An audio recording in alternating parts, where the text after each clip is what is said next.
If I were a new photographer, it's just one aspect that I would focus on that most new photographers don't.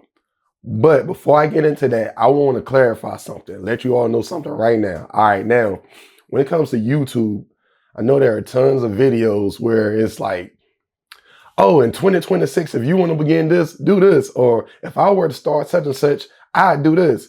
Now, I'm not saying there's anything wrong with those videos, but I'm here to say that I'm going to try not to make it one of those videos. It's not a how-to video whatsoever. And with that being said, to be honest, a lot of you all may be thinking, well, this guy doesn't have much authority. How could he sell me anything anyway? He only has like 118 subscribers. What does he know?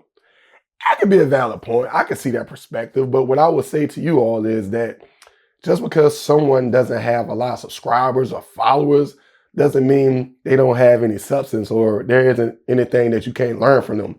I learn stuff from strangers every day. I don't know if they have social media, YouTube, or anything, but I learn from them a lot.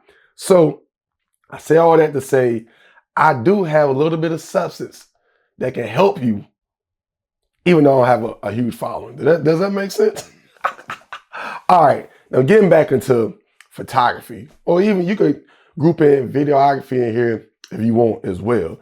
But when it comes to photography, contrary to what a lot of people may believe, it's more than just having your camera pointing somewhere and just clicking a button. It's a lot more to it, right? So when you look at photography, so you have different factors. You can look at the technical aspects of photography, right? The type of camera you have, the settings, the picture profile, the f-stop, the shutter speed, the lens you want to use. It's a lot of different technical aspects in regards to that. Then you look at lighting. All right, are we using a strobe light? Are we using continuous lighting? How many lights are we using? Oh, are we using natural light? Are we using the sun? So you got that aspect as well. Also, you have location, okay, the setting, the time, right? So are we in a country setting? Are we in the mountains? Are we in the city, urban? Like, you have all these factors that are involved. And so with that being said, all of those things are important. Oh, let's not forget the subject too. How can I forget that? Like, what are we shooting? Are we shooting a person? Are we shooting an animal? Are we shooting a car? Are we landscaping or anything, right? It's a sports. Like, there's so many different elements and factors that goes into photography that a lot of people don't take into consideration because, they think it looks easy because of the reps that, photographers are putting in. It looks easy, but that's a skill set, So with that being said, you have all of that, right? I'm here to say, even with all of that, there's one aspect that I think a lot of people, especially beginners, don't take into consideration that will help change the game. And I think it's paramount. And that is story. Simply that. What's the story behind the image? What's the story behind the video you're capturing? Because at the end of the day, you can take the most amazing picture, right? And it'll grab your attention. Okay, just between you and I, right? When we go on YouTube, social media, or whatever, right? There are some things that would catch our attention, catch our eye. Like, okay, let me see what that's about.